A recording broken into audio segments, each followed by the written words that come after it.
اب آتے ہیں جناب ہے جو دوسری خبر ہے وہ یہ ہے کہ پاکستان پیپلز پارٹی کا جو پارلیمانی بورڈ ہے آزاد کشمیر کے اندر انتخابات ہونے جا رہے ہیں. 27 جولائی کو پولنگ کا دن ہے. نون لیگ اپنے ٹکٹ پہلے ہی جاری کر چکی ہے. پیپلز پارٹی بڑی لیٹ ہے تو اب درخواستیں طلب کی گئی تھی. آج زرداری ہاؤس میں آزاد کشمیر کی جو انچارج ہیں محترمہ فریال تارپور صاحبہ ان کی زیر صدارت جو پارلیمانی بورڈ کا اجلاس ہوا اور سیکرٹری جنرل جو نیر بخاری صاحب بھی تھے اور دیگر جو آزاد کشمیر کے وزیر اعظم بھی تھے, پارٹی صدر بھی تھے اور دیگر جو پارلیمانی بورڈ ہے اس میں تمام اہم رہنما جو ہے وہ شامل ہیں.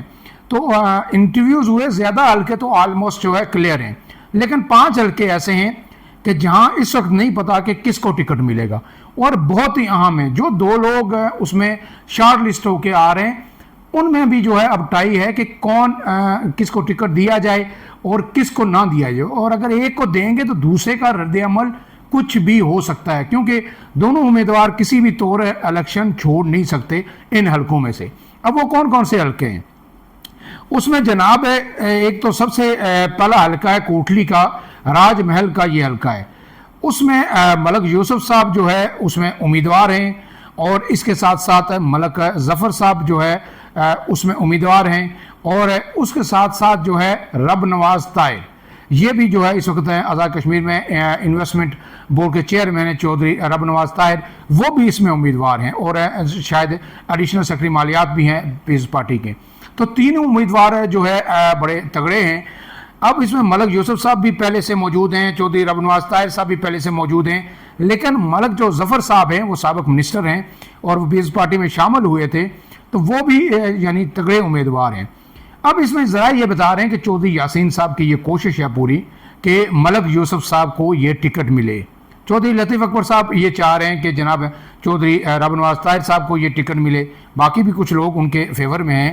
لیکن جو اس وقت سب سے زیادہ جو پلڑا باری ہے کیونکہ سابق منسٹر کو شامل کیا گیا تھا, چودھری ریاض صاحب اور دیگر نے شامل کیا تھا, تو ظاہر ہے کسی یقین دانی بھی شامل کروایا ہوگا. تو لگتا یہ ہے کہ شاید ملک ظفر صاحب یہ ٹکٹ لے اڑیں گے. اگر لے اڑیں گے تو پھر جو دیگر 2 رہنما ہیں ان میں خاص کر کے جو ملک یوسف صاحب ہیں ان کی حکمت عملی کیا ہوگی, وہ کیا فیصلہ کریں گے, یہ بڑا اہم ہے. تو اس حلقے کا فیصلہ جو ہے بڑا دلچسپ ہوگا کہ یہاں پہ ٹکٹ کس کو ملتا ہے. اب اس کے ساتھ دوسرا حلقہ ہے کھوئرٹا کا. وہاں پہ جو ہے مطلوب انقلابی مرحوم کے بیٹے ولید انقلابی جو ہے اس کے لیے امیدوار ہیں ٹکٹ کے, اور پھر دوسرے سٹنگ منسٹر جو وزیر اطلاعات ہیں چودھری رفیق نیر, وہ دونوں امیدوار آمنے سامنے ہیں. ظاہر مطلوب انقلابی کا پارٹی سے وابستگی ساری زندگی پیپلز پارٹی میں رہے, پیپلز پارٹی میں سب سیاست کی پی ایس ایف سے لے کے اور اپنی جان پیپلز پارٹی میں دی, پیپلز پارٹی کے جھنڈے میں دفن ہوئے. اب ان کے بیٹے وہاں پہ متحرک ہیں اور جو ہے وہاں پہ سیاست ظاہر ہے انہوں نے اسی حلقے میں کرنی ہے. لیکن ساتھ جو رفیق نیر صاحب ہیں یہ پیپلز پارٹی کے بہت پرانے درینہ کارکن ہیں, 1975 کے بھی شاید یہ الیکشن لڑے یا اس سے بعد جو یہ لڑتے رہے اس وقت سے لے کے. تو یہ اب پیپلز پارٹی میں واپس آئے ہیں. اس سے پہلے یہ پی ٹی آئی میں بھی گئے, پھر ادھر ادھر جاتے رہے جماعتوں کے اندر, لیکن واپس آئے تو انہیں کسی شرط پہ لایا گیا تھا کہ جناب آپ آئیں گے تو ہم آپ کو ایڈجسٹ کریں گے. اب یہاں پہ صورتحال بڑی ڈیفرنٹ ہے کیونکہ یہ جو کھوئرٹا کا حلقہ ہے یہ مطلوب انقلابی صاحب کا اپنا آبائی حلقہ نہیں تھا, ان کا آبائی حلقہ چروئی ہے. تو وہاں پہ جو ہے ظاہر چودھری یاسین صاحب الیکشن لڑتے تھے, ان کا بھی ہے, تو اس لیے ان کو اس وقت جو ہے اس حلقے میں بھیجا گیا تھا. پھر مطلوب انقلابی صاحب نے گھر بھی اسی حلقے کے اندر انہوں نے بنایا اور پھر وہ یہیں کے ہو کے رہ گئے اور پھر اس حلقے سے وہ الیکشن جیتے اور منسٹر بھی آزاد کشمیر کے اندر بنے. تو اب ظاہر ہے ان کے بیٹے کا بھی یہی حلقہ ہے. لیکن اس وقت وہاں پہ جو لوگ ہیں مقامی جو مطلوب صاحب کے بھی ساتھی تھے اس حلقے کے, ان کی اکثریت ہمیں رفیق نیر صاحب کے ساتھ نظر آتی ہے اور انہیں یہ کہا ہے کہ آپ بے شک کسی کو بھی ٹکٹ دے دیں لیکن جو مقامی بندہ ہو اسے ٹکٹ دیں جو اس حلقے کا ہے. اور ولید انقلابی صاحب جو ہے یہ باہر سے ہیں, جروئی سے یہاں آئے, تو یہ میرے خیال میں بڑا افسوسناک ہے. ٹکٹ ضرور مانگنا چاہیے, سب کا حق ہے جس کو بھی پارٹی دیتی ہے, لیکن مطلوب انقلابی صاحب نے اس حلقے کے اندر جو محنت کی وہ کوئی نہیں کر سکا. اور رفیق نیر صاحب کے یہ پارٹی سے ادھر ادھر جانے کی وجہ بھی یہی تھی کہ جو ہے مطلوب انقلابی صاحب کو یہاں سے ٹکٹ مل جاتا تھا اور رفیق نیر صاحب جو ہے وہ یہاں سے چلے جاتے تھے. اب اس کے بعد جو ایک حلقہ ہے تنویر الیاس صاحب کا جو حلقہ نمبر 5 پاچیوڑ کا ہے, راولا کوٹ کا یہ حلقہ ہے پنچ کا, وہاں بڑی دلچسپ صورتحال ہے. کہ تنویر الیاس صاحب سابق صدر وزیر اعظم ہیں، وہ اس سے پہلے جو ہے اس حلقے سے الیکشن لڑنے کے لیے تیار نہیں تھے، اور وہ باغ سے ایک دفعہ وسطی باغ سے وہ الیکشن لڑے تھے، اور پھر وہ جب نااہل ہوئے تو پھر وہاں پہ دوبارہ ضیاء القمر صاحب لڑے اور پھر وہ جیت گئے۔ لیکن اب جو اس دفعہ انہوں نے کہا ہے کہ جناب میں تو پہلے انہوں نے کہا 4 حلقوں سے لڑوں گا، اب وہ 3 حلقوں سے لڑنا چاہتے ہیں۔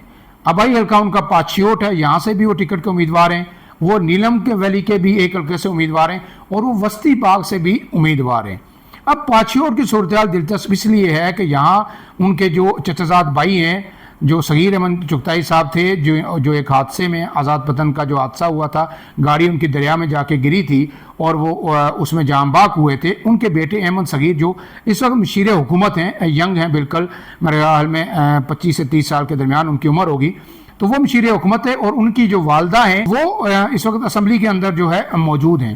اب ان کا بیٹا جو ہے وہ تنویر الیاس صاحب کا جزاد بھائی بھی ہے، لیکن تنویر الیاس صاحب نے آخری وقت تک یہ مصالحت کی کوشش کی کہ صرف میں اکیلا یہاں سے امیدوار بنوں، اور جو احمد صغیر ہیں جو مشیر حکومت ہیں اس حلقے میں بہت زیادہ کام بھی کروایا، مسلسل جو پچھلے 4-5 سال کے دوران ایکٹیو رہے، اب ان کو وہ اس حلقے سے الیکشن جو ہے نہیں چاہتے کہ وہ لڑے، تو اس میں احمد صغیر بھی مقابلے میں آ گئے ہیں۔ وہ یہ کہہ رہے ہیں کہ جناب میں اگر آزاد امیدوار بھی لڑنا پڑا، پارٹی نے ٹکٹ نہ دیا، پھر بھی لڑوں گا۔ تو اب دونوں جو بھائی ہیں، فرسٹ کزن تنویر الیاس صاحب اور جو احمد صغیر صاحب ہے، دونوں اس حلقے سے امیدوار ہیں۔ لگتا یہ ہے کہ ٹکٹ جو ہے وہ تنویر الیاس صاحب کو ہی ملے گا، اور اس کے بعد احمد صغیر صاحب کو کوئی فیصلہ کرنا پڑے گا، اور ایک مرتبہ پھر جو ہے گھر کے اندر جو ہے ایک دراڑ پیدا ہو گئی ہے، اور تنویر الیاس صاحب کے جو دوسرے بھائی ہیں یاسر الیاس ہیں، وہ سب نون لیگ میں ہیں، یہاں وہ پاکستان کے اندر جو ہے اہم عہدے پہ بھی ہیں، معاون خصوصی بھی ہیں وزیر اعظم پاکستان کے۔ اب اس کے ساتھ تنویر الیاس صاحب وسطی باغ سے بھی الیکشن لڑنا چاہتے ہیں، اور وہاں اس وقت وسطی باغ کے اندر کون ہے؟ سردار قمر زمان جو سابق وزیر حکومت ہے، ان کے بیٹے اور سٹنگ منسٹر ضیاء القمر صاحب جو اس وقت وزیر ہیں، وہ پارٹی کے جو ہے ڈائی ہارڈ جیالے ہیں، ساری زندگی اسی پارٹی میں انہوں نے آنکھ کھولی، پی ایس ایف کے چیئرمین بھی رہے، یہیں پہ جو ہے ساری زندگی گزاری، تو ان کا تو یہ پارٹی یہ گھر ہے، انہوں نے الیکشن لڑا اور وہ جیتے اور منسٹر بنے۔ اب تنویر صاحب کہہ رہے ہیں نہیں میں وسطی باغ سے بھی لڑوں گا، اور شرقی باغ میں قمر زمان صاحب خود امیدوار ہیں۔ اب دیکھنا یہ ہے کہ کیا وہ وسطی سے وڈرا ہوں گے۔ قمر زمان صاحب چونکہ پارلیمانی بورڈ کا حصہ بھی ہیں، تو ان کے حلقے میں جو شرقی سے جہاں انہوں نے کاغذات جمع کرائے وہاں تو دوسرا کوئی بھی اس پارٹی کا امیدوار ہے ہی نہیں، لیکن یہاں پہ تنویر الیاس صاحب ہیں۔ اب کیا قمر زمان صاحب اپنے بیٹے کا ٹکٹ بچانے میں کامیاب ہو پاتے ہیں یا نہیں؟ اب جو اس کے ساتھ جو نیلم کا حلقہ ہے، وہاں پہ 2 حلقوں میں نون لیگ کے جو صدر ہیں شاہ غلام قادر صاحب لڑ رہے ہیں، اور جو میاں وحید صاحب ہیں پیپلز پارٹی کے عام رہنما سینئر منسٹر بھی ہیں، وہ جو ہے وہ ہمیشہ ان 2 حلقوں سے لڑتے ہیں۔ اب تنویر الیاس صاحب کہہ رہے ہیں کہ نہیں جناب ایک حلقے سے تو اس دفعہ میں لڑوں گا، وہاں سے بھی لڑوں گا، میں 3 حلقوں سے جو ہے نا تو ہر صورت لڑوں گا، اور میاں وحید صاحب کہہ رہے ہیں کہ نہیں جناب آپ اپنے جو آبائی حلقوں میں جائیں، وہاں سے ہی لڑیں، اپنے آبائی ڈسٹرکٹ سے لڑیں، یہاں ہمارے علاقے میں نہ آئیں۔ لیکن وہ شاید تنویر الیاس صاحب کے ذہن میں یہ ہے کہ وہ نیلم کا وہ حلقہ جیت جائیں، آبائی حلقہ بھی جیت جائیں، تو پھر آبائی حلقہ تو وہ نہیں چھوڑیں گے، لیکن نیلم کا حلقہ وہ چھوڑیں گے، تو 2 حلقوں میں سے ایک حلف اٹھانے سے پہلے چھوڑنا پڑتا ہے، تو اگر وہ نیلم کا چھوڑتے ہیں تو یقیناً ان کے ذہن میں ہوگا کہ میں وہاں سے اپنے بیٹے کو لڑاؤں ضمنی الیکشن کے اندر۔ تو یہ صورتحال ہے۔ اس کے علاوہ تنویر الیاس صاحب نے راولا کوٹ شہر کا جو حلقہ ہے، حلقہ نمبر 3، وہاں بھی انہوں نے کاغذات نامزدگی جو ہے وہ جمع کروائے تھے، لیکن دلچسپ صورتحال یہ ہے کہ کاغذات نامزدگی تو انہوں نے وہاں پہ جمع کروائے، لیکن پیپلز پارٹی کے پارلیمانی بورڈ کے سامنے ٹکٹ کے لیے انہوں نے درخواست نہیں دی۔ ٹکٹ کے لیے انہوں نے صرف 3 حلقوں میں نیلم، وسطی باغ اور جو پاچیوٹ کا حلقہ ہے اس میں انہوں نے درخواستیں دی، راولا کوٹ میں درخواست نہیں دی۔ تو اب راولا کوٹ میں پھر درخواست کس نے دی؟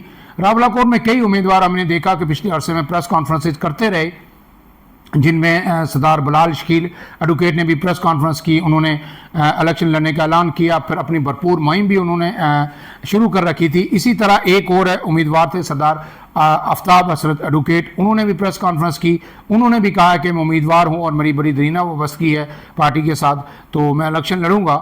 لیکن آج یہ بڑا انکشاف تھا جب ہمیں پتہ چلا کہ دونوں میں سے ایک نے بھی پارٹی ٹکٹ کے لیے درخواست نہیں دی جو ہے پیپلز پارٹی کو.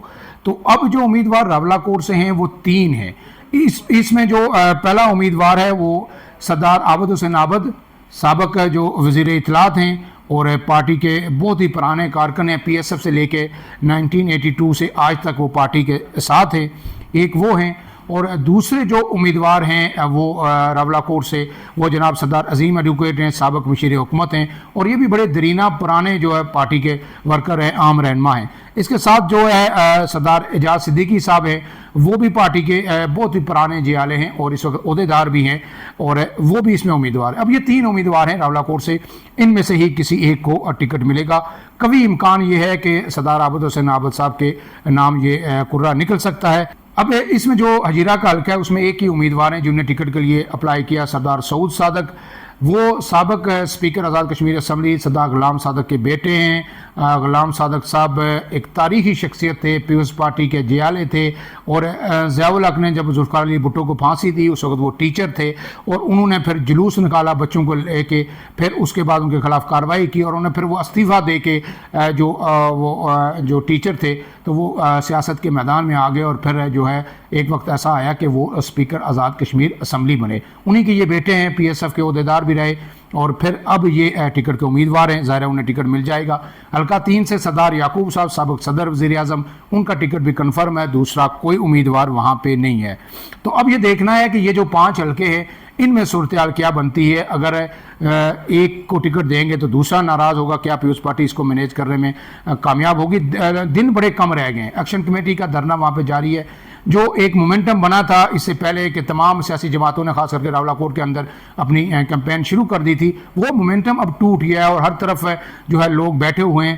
کسی کو آزادانہ جو ہے کیمپین کی اجازت نہیں ہے، نہ کوئی کارنر میٹنگ ہو رہی ہے، نہ جلسہ جلوس ہو رہا ہے. یہ صورتحال بڑی پریشان کن ہے تمام پورے آزاد کشمیر کے اندر، بالخصوص پنچ ڈویژن کے اندر. تو اب دیکھنا ہے کہ کب تک یہ دھرنا ختم ہوتا ہے. ٹکٹوں کا فیصلہ میرے خیال میں 2 سے 3 تاریخ تک جو ہے پیپلز پارٹی کے ٹکٹوں کا فیصلہ ہو جائے گا. 5 کے قریب جو ہے وہ جو الیکشن سمبل جاری ہوں گے اس سے پہلے ظاہر ہے ٹکٹ وہاں پہ جمع کروانے ہیں، اور پھر اس کے بعد یہ پروسیس آگے بڑھے گا. اب تک لگتا نہیں ہے کہ جلد یہ الیکشن مہم شروع ہو سکے، لیکن یہ اس بات کا کبھی امکان ہے کہ انتخابات مزید ڈیلے نہیں ہوں گے، اور 27 جولائی کو انتخابات ہوں گے. اب دیکھنا ہے کہ یہ پیپلز پارٹی اور نون لیگ کا مقابلہ ہوتا ہے، یا پھر کوئی اور پارٹی بھی آزاد کشمیر میں اس دفعہ انٹری کرے گی، اور وہ ایسے نمبر تک پہنچ جائے گی کہ اس کے بغیر کوئی حکومت جو ہے بن نہیں سکتی. اس پر انشاءاللہ آئندہ ولاگ میں بات کریں گے. عمران اعظم کو دیجیے اجازت. اللہ حافظ.